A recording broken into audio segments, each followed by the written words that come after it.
Welcome back to my channel. நான் உங்கள் சசி. எல்லோரும் எப்படி இருக்கீங்க? சூப்பராக இருப்பீங்க அப்படின்னு நம்புகிறேன். இன்றைக்கி விலாக் பார்த்தீங்கன்னா ஆடி 2வது வெள்ளி வந்துச்சு இல்லையா, அன்றைக்கி எடுத்த விலாக் தான். அன்றைக்கி ஒரு 5:30லேருந்து ஈவினிங் ஒரு 7 o'clock வரைக்கும் என்னோடய ரொட்டீன் வேலை எப்படி இருந்துச்சு, நான் எங்கெல்லாம் போனேன், எங்கே என்னெல்லாம் வாங்கினேன் அப்படிங்கிறத இந்த வீடியோவில் நான் ஷேர் பண்ணியிருக்கேன். இப்போ வாங்க வீடியோக்குள்ளே போகலாம். பாப்பாவுக்கு டியூஷன் வந்து 6 o'clock, அதாவது மார்னிங் 6 o'clock. அதனாலேயே இப்போ இந்த இயர் ஆரம்பித்ததுலேருந்தே நாங்கள் வந்து 5:30க்கெலாம் வந்து எந்திரிக்க ஆரம்பித்தாச்சு. 5:30க்கு எந்திரிச்சேன்னா அடுப்பில் கஞ்சி வச்சுட்டு ஃப்ரெஷ்அப் ஆகிட்டு வந்துட்டு அப்படியே வாசத்தளிக்க வந்துடுவேன். இன்றைக்கி ஃப்ரைடேங்கிறதுனால வீடெல்லாம் மாப் போட்டுறணும் அப்படிங்கிறதுனால ஃப்ரண்ட்டில் ஃபஸ்ட்டு கழுவி விட்டுட்டு தான் அப்புறம் வாசத்தளிக்கவே நான் போவேன். நேற்றே வந்து மாப் போடலாம், எனக்கு அந்தளவுக்கு விருப்பம் இல்லைன்னு நான் நிறைய விலாகில் வந்து சொல்லியிருக்கேன். எனக்கு வந்து அன்னன்னைக்கு வீடு க்ளீன் பண்ணி பூஜை பண்ணுறது தான் ரொம்ப பிடிக்கும். அதனால் நான் அன்னன்னைக்கு தான் நான் க்ளீன் பண்ணிக்கிறது. ஃப்ரண்ட்டில் மஸ்ட்டு வந்து கழுவி விட்டுட்டு அதுக்கப்புறம் வாசல் தெளிப்பேன். ஏன்னா அதுக்கு வாசல் தெளித்ததுக்கப்புறம் இதை கழுவி விட்டோம்னா அந்த தண்ணி எல்லாம் வாசலில் போய் கோலம்லாம் அழிஞ்சு போயிடும். அதனால் நான் வந்து ஃப்ரண்ட்டில் ஃபஸ்ட்டு கழுவி விட்டுட்டு அதுக்கப்புறம் வந்து வாசல் தெளித்து கோலம் போட ஆரம்பிச்சிருவேன். எந்திரிக்கிறது தான் 5:30 மணிங்கிற மாதிரி இருக்குது. ஆனால் டக்குன்னு டைம் ஓடி போயிடுது. எப்படி தான் இந்த டைம் ஓடும்னே தெரியல. நம்ம இவ்வளோக்கும் கொஞ்சம் சீக்கிரமாக தான் எந்திரிச்சு எல்லா வேலையும் பார்ப்பேன். அது எப்படின்னாலும் அந்த ஸ்கூலுக்கு கிளப்புறப்ப கொஞ்சம் அரிபரியாக கிளப்புற மாதிரி தான் இருக்குது. அதாவது அந்த லஞ்ச் இதெல்லாம் செய்கிறப்ப பெரும்பாலும் என் ஹஸ்பண்ட் வந்து எல்லா வெஜிடபிள்ஸுமே கட் பண்ணி கொடுத்துருவாங்க. அதனால எனக்கு கொஞ்சம் ஈஸியாக இருக்கும். கோலம் போட்டுட்டு அதுக்கப்புறம் இந்த முன்னாடியும் பார்த்தீங்கன்னா முன்னாடி மாக்கோலம் போடுவேன் இங்கே. இப்போ வந்து மாக்கோலம் போடுறதில்ல. அதுக்கு பதிலாக நான் சாக் பீஸை வச்சு போட்டுக்கிறது. ஏன்னா வண்டியெல்லாம் வெளியில் எடுக்காமல் இருக்கியா, வண்டி கோலம் போட்டதுக்கப்புறம் எடுத்தோம்னாக்கா அதெல்லாம் அழிஞ்சு போயிடுதுங்கிறக்காக நான் அந்த இடத்துல மட்டும் இப்போதைக்கு நான் வந்து சாக் பீஸில் வந்து கோலம் போட்டுருவேன். அது காஞ்சதுக்கப்புறம் நம்ம வந்து அடுத்த வேலையை பார்ப்பேன். கஞ்சியெல்லாம் குடித்ததுக்குள்ளே பார்த்தீங்கன்னா 5:45 ஆயிடுச்சு. டியூஷனுக்கு பாப்பா வந்து ரெடி ஆகிட்டா. டியூஷன் போகும்போதே நானும் வந்து அவளோட சேர்ந்து வந்து போயிடுவேன். அதுக்கு முன்னாடி இந்த வீடை மாப் போட்டலாம்னு சொல்லிட்டு போகிற வரைக்கும் டைம் இருக்கு இல்லையா, அது இன்னும் 6 மணிக்கு தான் டியூஷனு. அதனால் அது வரைக்கும் முடிஞ்ச வரைக்கும் வீடு அப்படியே க்ளீன் பண்ணிடலாம் அப்படின்னு சொல்லிட்டு நான் வீடை மாப் போட்டுக்கிட்டு இருக்கேன். அதுக்குள்ளே 6 o'clock ஆயிடுச்சா, சரின்ட்டு பாப்பாவை அப்படியே டியூஷனில் விட்டுட்டு நானும் வாக்கிங் போயிட்டு வீட்டுக்கு வந்து வந்தவுடனே ஃபஸ்ட்டு வேலையாக வந்து குளிச்சிருவேன். வாக்கிங் வந்து ஒரு 1/2 கிலோமீட்டர் இருக்கும். அதில் வந்து ஒரு 2 ரவுண்டு வந்து போவேன். அப்புறம் அங்கே கொஞ்சம் எக்ஸசைஸ்லாம் வந்து பண்ணுவேன். அங்கே நிறைய லேடிஸ் அண்ட் ஜென்ட்ஸ் எல்லாம் வராங்க. அங்கே பண்ணுறப்ப கொஞ்சம் நம்மளுக்கும் இன்ட்ரெஸ்ட்டாக பண்ணுற மாதிரி இருக்கும். அதனால் அங்கே போயிட்டு எல்லாம் முடிச்சுட்டு அதுக்கப்புறம் வீட்டுக்கு வந்துடுவேன். என் ஹஸ்பண்ட் வந்து அதுக்கிடையே என்னையை விட்டுட்டு போய் பாப்பாவை வந்து கூட்டிகிட்டு வந்துடுவாங்க. ஒரு மணி நேரம் தான் டியூஷனு. அதனால் அவளை போய் கூட்டிகிட்டு வந்துடுவாங்க. இதுக்கிடையில் நான் வந்து டிஃபன் பண்ண ஆரம்பிச்சிருவேன். இன்றைக்கி வந்து இட்லி தான் வந்து ரெடி பண்ணேன். இதுக்கு வந்து கத்திரிக்காய் கடையில் மாதிரி பண்ணிக்கலாம் அப்படின்னு சொல்லிட்டு அதுதான் ஒரு பக்கம் வந்து நான் வதக்கி விட்டுட்ருக்கேன். என் ஹஸ்பண்ட் தான் வந்து வெஜிடபிள்ஸ் கட் பண்ணி கொடுப்பான்னு சொல்லி இல்லையா, இந்த பாப்பாவை கூப்பிட்றதுக்கு கொஞ்சம் கேப் இருக்கும். அதாவது என்னை அங்கே வாக்கிங் போயிட்டு வந்ததுக்கப்புறம் ஒரு 1/4 மணி நேரம் கேப் இருக்கும். அதில் வந்து என் ஹஸ்பண்ட் எல்லா வெஜிடபிள்ஸுமே கட் பண்ணி வச்சுருவாங்க. நான் எல்லாமே எடுத்து டைனிங் டேபிளில் வச்சுருவேன். அவங்க அதில் உட்காந்துக்கிட்டே பாட்டு கேட்டுக்கிட்டே எல்லா வெஜிடபிள்ஸுமே கட் பண்ணி கொடுத்துருவாங்க. இந்த மாதிரி கட் பண்ணி கொடுக்குறப்ப நம்மளும் ஏதோ பேசிக்கிட்டே சமைக்கிற மாதிரி இருக்கும், கொஞ்சம் ஈஸியாகவும் வேலை முடிகிற மாதிரி இருக்கும். அப்படிங்கிறதுனால தான் அவங்க எல்லாமே கட் பண்ணி கொடுத்துருவாங்க. அதுக்கடையில் நான் எல்லாமே ஒன்று அப்படியே வச்சுருவேன். இன்றைக்கி வந்து ஒரு பக்கம் இட்லி ஊற்றியாச்சு, கத்திரிக்காய் கடையிலுக்கு வதக்கி விட்டுட்ருக்கேன். இங்கே சாம்பார், சௌ சாம்பார் வந்து ரெடி பண்ணிட்டேன். எப்போவுமே வந்து சாம்பார் வச்சா உருளைக்கிழங்கு தான், ஆனால் இன்றைக்கி உருளைக்கிழங்கு பதிலாக காலிஃப்ளவர் இருந்தது. சரின்ட்டு அதை வச்சுக்கலாம் அப்படின்னு சொல்லிட்டு அடுப்பில் காலிஃப்ளவரையும் சுடுதண்ணியில் போட்டு கொதிக்க வச்சுருக்கேன். ரைஸும் வடிச்சிட்டேன். இந்த என்ன தான் ரைஸ் வடிக்கும் போது ஒவ்வொரு சில சமயம் இந்த மாதிரி தண்ணி வந்து நிறைய வச்சிரு அது கையோட தொடச்சா தான், இல்லைன்னா அந்த இடமே நசன்னு ஆயிரும். சரின்ட்டு அதை அப்படியே அந்த டவல் அப்படியே அங்கனுக்குள்ளே போட்டுட்டு அப்படியே தொடச்சி விட்டுட்டேன். இதுக்கிடையில் பார்த்தீங்கன்னா கத்திரிக்காய் கடையிலுக்கு வதக்கி விட்டுருந்தேன்னா அது விசிலும் விட்டுட்டேன். இதை வந்து ரொம்ப சிம்பிள் தான். இது எங்கள் வீட்டில் எல்லாருக்குமே ரொம்ப பிடிக்கும். அதனால் நான் இதை தான் கொஞ்சம் கத்திரிக்காய் இருந்துச்சு அப்படின்னா அடிக்கடி வைக்கிறது. இந்த மத்தை வச்சு இந்த மாதிரி விசில் விட்டதுக்கப்புறம் நல்லா கடைஞ்சி விட்டுருவேன். கொஞ்சம் உயரமான பாத்திரம்லாம் நல்லா கடையிறதுக்கு ஈஸியாக இருக்கும். நான் வந்து அவசர கொடுக்க மாதிரி அதிலேயே வச்சு கடையிடலான்னு பார்த்தேன். ஆனால் கடைய முடியலை, கையில் தெரிச்சது தான் மிச்சம். சரின்ட்டு வேறு ஒரு பாத்திரத்தில் மாற்றிட்டு நம்ம கடைஞ்சிடலாம் அப்படின்னு சொல்லிட்டு இது அப்படியே கடைஞ்சிக்கிறேன். கத்திரிக்காய் முழுசாகவே தெரியாது. கத்திரிக்காய், தக்காளி, வெங்காயம் இது எல்லாமே ஒன்றா வந்து மிக்ஸ் ஆகிரும். அது சாப்பிட்றதுக்கு கொஞ்சம் நல்லாயிருக்கும். கத்திரிக்காய் கடையில் இட்லி டிஃபன் ரெடி பண்ணிவிட்டு ரைஸ் வடிச்சாச்சு, சாம்பார் வச்சாச்சு. இனி சைடிஷ் மட்டும் தான். காலிஃப்ளவர் தான் மசால் மாதிரி வந்து ரெடி பண்ணிக்கிட்டு இருக்கேன். இது வந்து ரொம்ப சிம்பிள் தான். என்ன தான் நம்ம எப்படி வச்சாலும் பாப்பாவுக்கு இந்த காலிஃப்ளவரு ஒரு சில ஐட்டம்லாம் சுத்தமாக பிடிக்காது. பீட்ரூட்டு, கேரட்டு இதெல்லாம் பார்த்திங்கன்னா சுத்தமாகவே சாப்பிட மாட்டான். அதனால் முடிஞ்ச வரைக்கும் காலிஃப்ளவர் வந்து வெஜிடபிள் சாதத்தில் மிக்ஸ் பண்ணிடுவேன். பீட்ரூட், கேரட்லாம் ஜூஸில் மிக்ஸ் பண்ணிடுவேன், இல்லை வெஜிடபிள் சாதத்தில் போடுவேன். அந்த மாதிரி பண்ணுறப்ப எல்லா காயும் நம்மளுக்கு பசங்களுக்கு எப்படியும் கொடுக்கணும் அப்படிங்கிறதுனால எப்படியாவது நான் கொடுத்துருவேன். இது வந்து சிக்கன் பவுட்ரு வந்து போட்டுட்டு, இது ஆக்சுவலாக நான் கடையில் வாங்குறதே கிடையாது. ஏதோ ஒரு டயத்தில் நான் வாங்கினது ரொம்ப நாளாக இருந்துச்சு. எக்ஸ்பிரி டேட் பார்த்தே இருந்துச்சு. சரி கொஞ்சம் கொஞ்சம் இதில் போட்டு காலி பண்ணிடலாம் அப்படின்னு சொல்லிட்டு அதை பண்ணிகிட்ருக்கேன். ஒன்று ரெடி பண்ண அப்படியே பாப்பாவுக்கு லஞ்சு வந்து பேக் பண்ணிகிட்ருக்கேன். ஒன்றில் வந்து தயிர் சாதம், சாம்பார் சாதம், காய், நேற்று மாவில் மிச்சம் இருந்துச்சு வாழைப்பூ வடை மாவு, அதையும் போட்டு பாப்பாவுக்கு லஞ்சு வந்து ஒரு வழியாக எப்படியோ பேக் பண்ணி முடிச்சிட்டேன். ஸ்நாக்ஸுக்கு வந்து கொய்யாப்பழம் இருந்துச்சு. பழம்னு சொல்கிறத விட காய், அந்த காய் வந்து பாப்பாவுக்கு அவளுக்கு ரொம்ப பிடிக்கும்னால அதை கட் பண்ணி ஒரு பாக்ஸில் வந்து வச்சுட்டேன். ஸ்நாக்ஸுக்கு அதை வந்து சாப்பிட்டுக்குவா அப்படிங்கிறதுனால. இதெல்லாம் வச்சு அவளை ஸ்கூலுக்கு அனுப்புனதுக்கப்புறம் கொஞ்சம் பிரசாதமாக ஏதாவது இன்றைக்கி பண்ணலாம் அப்படின்னு சொல்லிட்டு, ஃபஸ்ட்டு வாரம் தான் எதுவுமே என்னால் செய்ய முடியாமல் போச்சு. சரி இந்த வாரம் ஏதாவது சிம்பிளாக பண்ணிக்கலாம்னு சொல்லிட்டு நான் கொஞ்சமாக வந்து கேசரி தான் வந்து ரெடி பண்ணலான்னு சொல்லி அதுக்கு வந்து ரவையை வந்து வறுத்துக்கிட்டு இருக்கேன். எனக்கு வந்து கேசரி அவ்வளோவா பிடிக்கவும் செய்யாது, ரொம்ப நல்லா செய்வேன்னு நான் சொல்லவும் மாட்டேன்.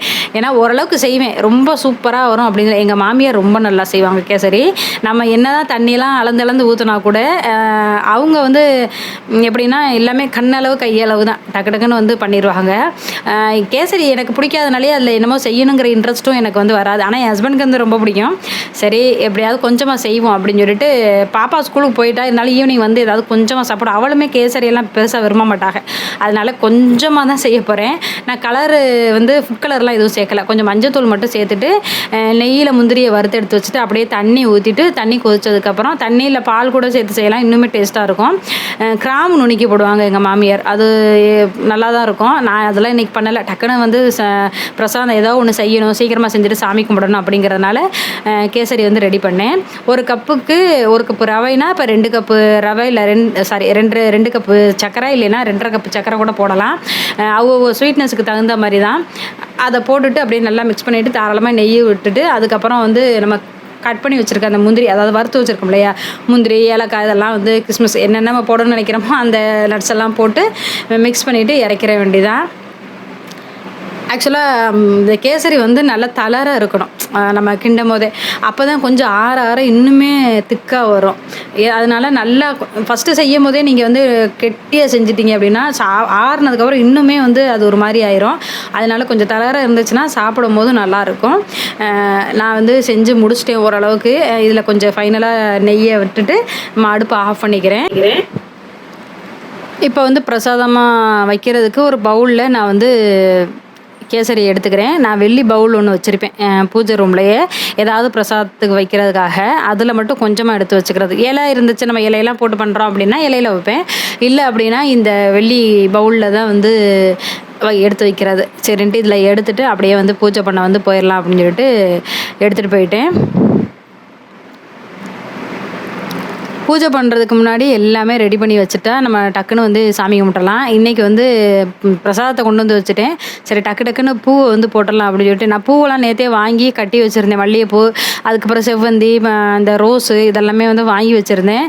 இந்த ஆடி மாதம் வந்துட்டாலே நம்மளுக்கு அடுத்தடுத்து விசேஷங்கள் வந்து ஒன்று ஒன்றா வர ஆரம்பிச்சிடும். ஆடி 18 இருக்கு, ஆடி அமாவாசை, ஆவணி ஆவட்டம், வரலட்சுமி நோன்பு, இந்த மாதிரி நிறைய விசேஷங்கள் வந்து இதுதான் வந்து ஸ்டார்டிங். ஆடி மாதம் தான் வந்து நம்மளுக்கு விசேஷத்துக்கு வரக்கூடிய ஸ்டார்டிங் மாதம்னு சொல்லலாம். ஆனால் கடன்னு ஓடிடும். இப்போ தான் ஆடி மாதம் பிறந்த மாதிரி இருக்கும். நான் ஆக்சுவலாக இந்த வீடியோ போடும் போதே ஒரு கிட்டத்தட்ட 10-15 நாளைக்கு மேலே ஆயிடுச்சு. அதனால் ஆடி மாதம் வந்துட்டாலே நம்மளுக்கு ரொம்ப ஸ்பெஷல் தான் எப்போவுமே. சரின்ட்டு இந்த உருளியில் கொஞ்சம் பூ போடலாம்னு சொல்லி அதுலேயே வந்து பூ போட்டேன். நடுவில் வந்து வெள்ளை செவந்தியும் சுற்றி வந்து அந்த பட்டன் ரோஸை உதுத்து போட்டிருக்கேன். அது பார்க்குறதுக்கே ரொம்ப அம்சமாக இருக்கும். என்னமோ அதை பார்க்கும்போது மனசுக்கு ஒரு பெருசாக ஒரு நிறைவாக இருக்கும். அது என்னன்னே தெரியல. எனக்கு அது உருளியில் பூ போடுறது மட்டும் ரொம்ப ரொம்ப ரொம்ப பிடிக்கும். அதுக்கப்புறம் சாமி படத்தை எல்லாத்துக்கும் பூவெல்லாம் வச்சுட்டு சாம்பிராணிக்கு வந்து நான் நெருப்பு வந்து அடுப்பில் வச்சுட்டு வந்திருக்கேன். டக்குன்னு வந்து பிடிச்சிரும் அப்படிங்கிறனால. முன்னாடியெல்லாம் பார்த்திங்கன்னா 2 சூடத்தை வச்சாலே பிடிச்சிரும். இப்போல்லாம் அந்த அளவுக்குலாம் பிடிக்க மாட்டேது. ரொம்ப நேரம் கிடந்து நெருப்பை பற்ற வைக்கிற மாதிரி இருந்துச்சுட்டு இப்போ கேஸ் அடுப்பில் டேரெக்டாக வச்சிட்டோம்னாக்க டக்குன்னு ரெடி ஆயிடுது. அப்படிங்கிறனால எல்லாத்துக்கும் பூவெல்லாம் போட்டு விளக்கேற்ற ஆரம்பித்தாச்சு.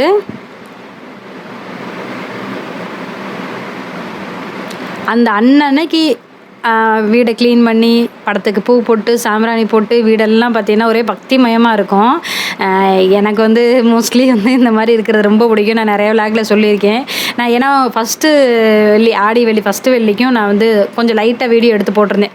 ஃபுல்லாக கம்ப்ளீட்டாக எடுக்கலை. அதே மாதிரி இப்போ 2வது வெள்ளிக்கு பார்த்திங்கன்னா நேற்றே எல்லாமே க்ளீன் பண்ணி முடிச்சு, இப்போ அதாவது பூஜை பாத்திரம்லாம் க்ளீன் பண்ணி வச்சு முடிச்சு, பூஜை கப்போலாம் க்ளீன் பண்ணி மாக்கோலம் போட்டு எல்லாமே ரெடி பண்ணி வச்சுருந்தேன்.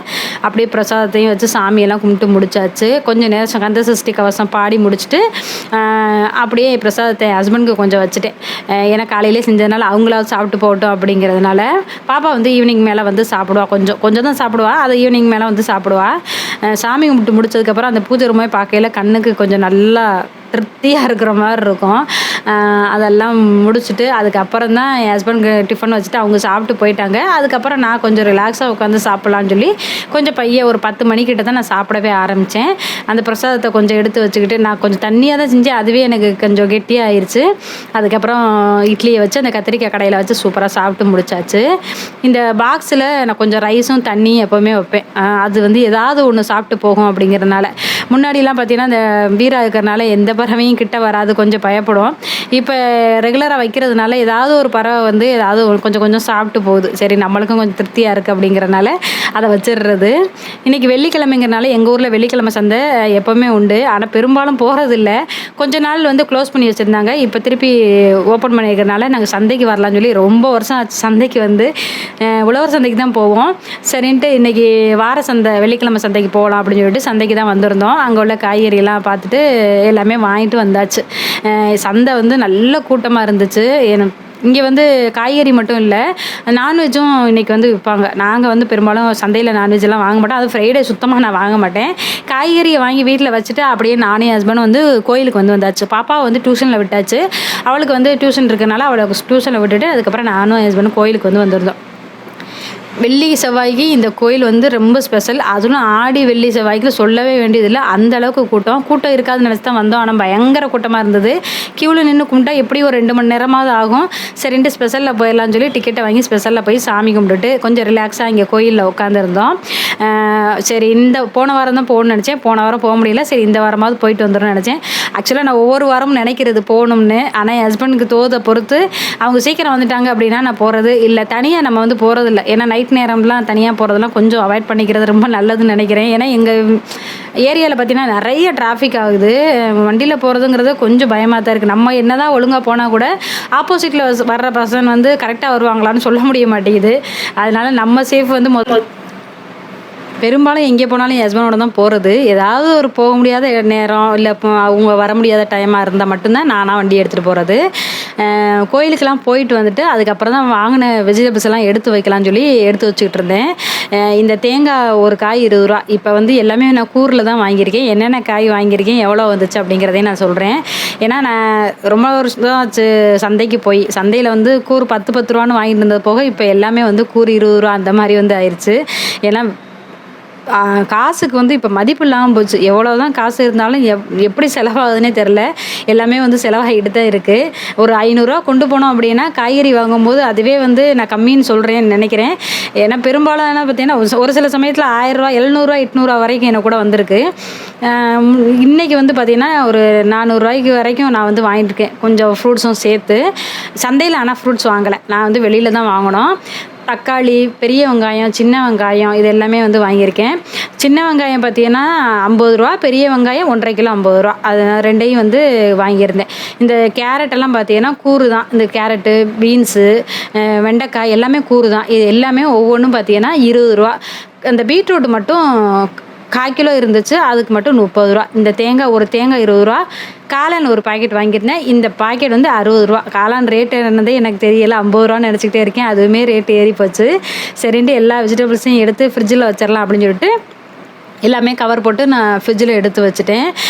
இது வந்து ஒரு 4 நாளை இல்லை ஒரு 5 நாளைக்கு வரும். அடுத்த வாரம் வெள்ளிக்கிழமை சந்தையில் நம்ம வந்து அடுத்த காய்கறி வாங்கிக்கலாம் அப்படின்ட்டு.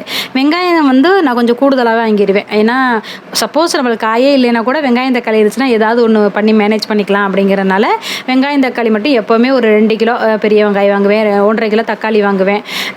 சின்ன வெங்காயம் மட்டும் 1 கிலோ இல்லை 1/2 கிலோ தான் வாங்குவேன். இதில் 2 மாம்பழம் இருக்குது. 2 மாம்பழம் சேர்த்து ரூ. 160 வந்து சொல்லியிருந்தாங்க.